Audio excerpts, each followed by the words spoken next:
Hello, my name is Ken Solt. I'm an associate professor of anesthesia at Harvard Medical School and an associate anesthetist at Massachusetts General Hospital in Boston, Massachusetts. I'd like to thank the organizers for inviting me to speak to you today on sleep and anesthesia, the common ground. So, sleep is a common metaphor used by anesthesiologists to describe the state of general anesthesia to patients. However, it's important to recognize that there are significant differences between the state of natural sleep and general anesthesia. Based on the most recent practice guidelines for procedural sedation published by the American Society of Anesthesiologists, moderate sedation or conscious sedation is actually the state that is most similar to natural sleep. This is because purposeful responses to verbal or tactile stimulation are maintained during natural sleep. There's no intervention required to maintain a patent airway. Spontaneous ventilation is adequate, and cardiovascular function is usually maintained. This is different from general anesthesia, where patients are no longer responsive even with painful stimuli. The airway often is not patent, and intervention is required to maintain airway patency. And spontaneous ventilation is often inadequate, and cardiovascular function is often impaired.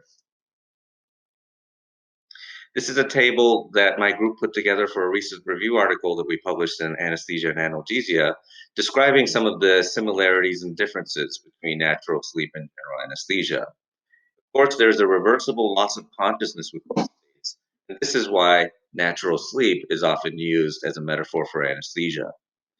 However, arousability is a key difference.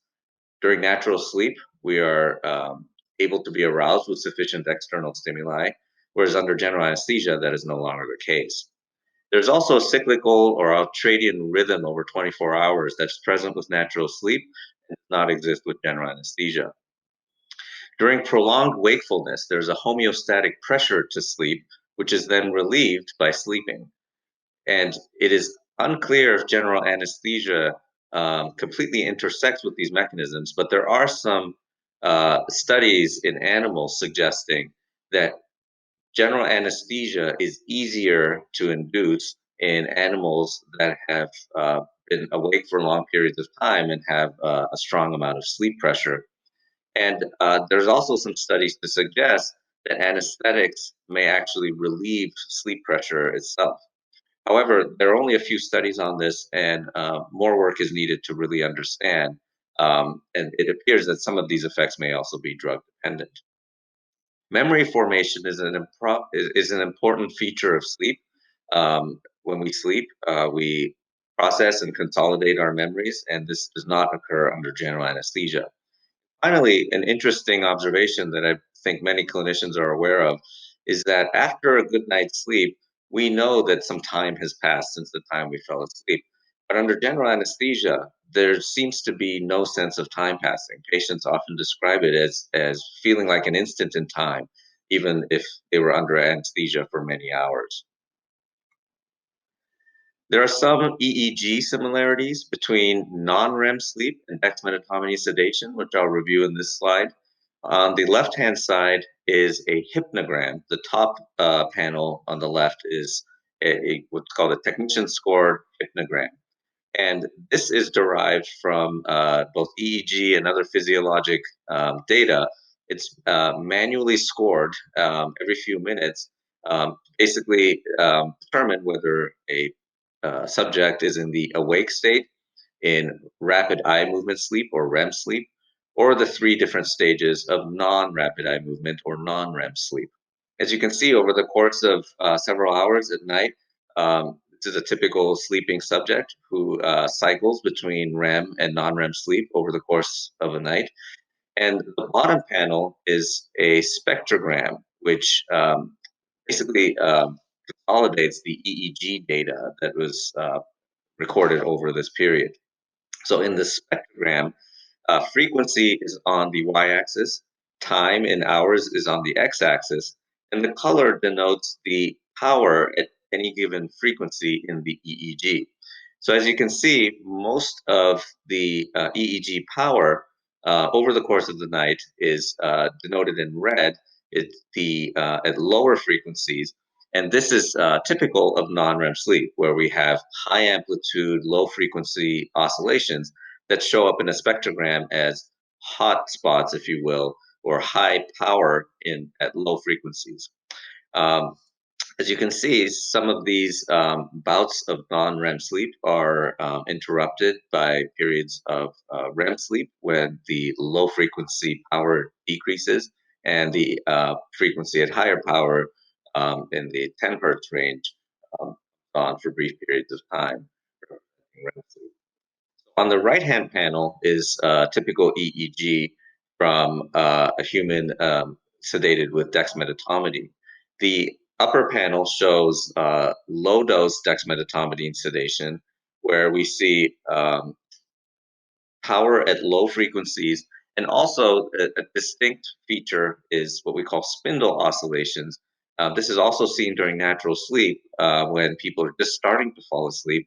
It's a brief oscillation at around 10 or 15 hertz, and as you can see, there is significant activity in that range in that top right panel, showing that under light dexmedetomidine sedation, we see these spindle oscillations that are characteristic of people falling asleep.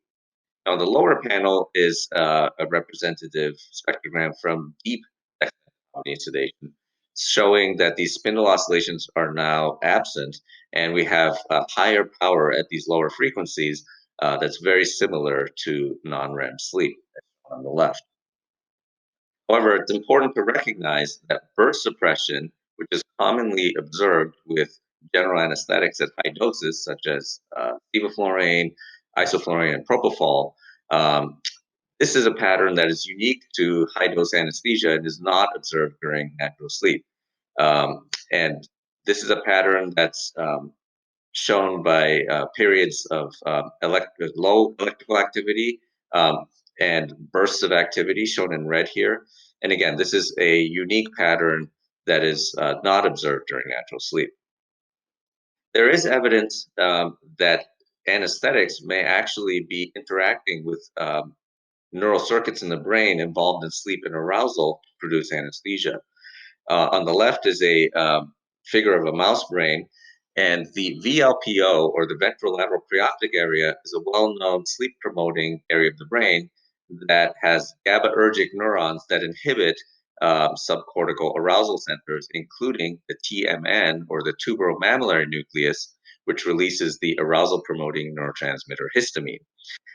Laura Nelson and her colleagues in Nick Franks' lab showed almost 20 years ago now in Nature Neuroscience that, as shown on the right, propofol increases activity in the sleep-promoting ventrolateral preoptic area and decreases activity in the wake-promoting TMN, suggesting that propofol activates sleep promoting centers and deactivates arousal promoting centers as a mechanism of producing unconsciousness.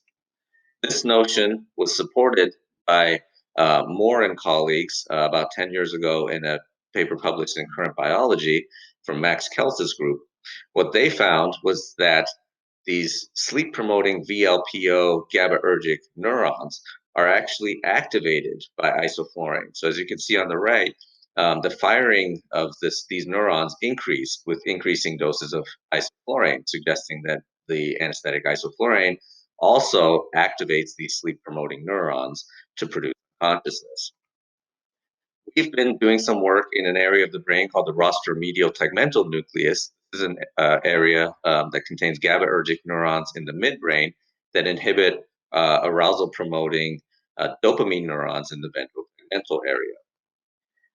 We used a technique called designer receptors, exclusively activated by designer drugs, whereby we take a modified human M3 muscarinic receptor that is modified so it no longer responds to its native ligand acetylcholine and is only activated by the synthetic ligand clozapine and oxide.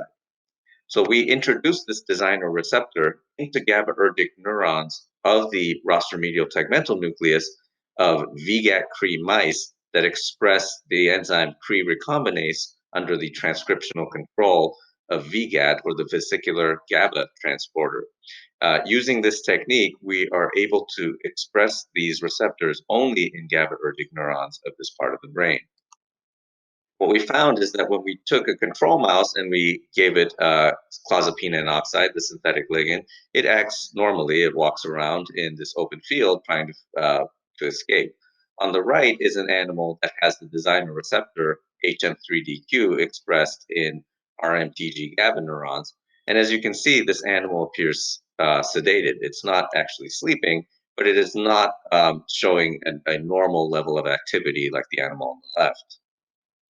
Furthermore, we found that when these mice had their RMTG activated with clozapine N oxide, CNO, they were more sensitive to sevoflurane-induced unconsciousness. So while the control animals on the left had no difference in the dose of sevoflurane required for unconsciousness, the animals that expressed these designer receptors were significantly more sensitive to sevoflurane-induced unconsciousness.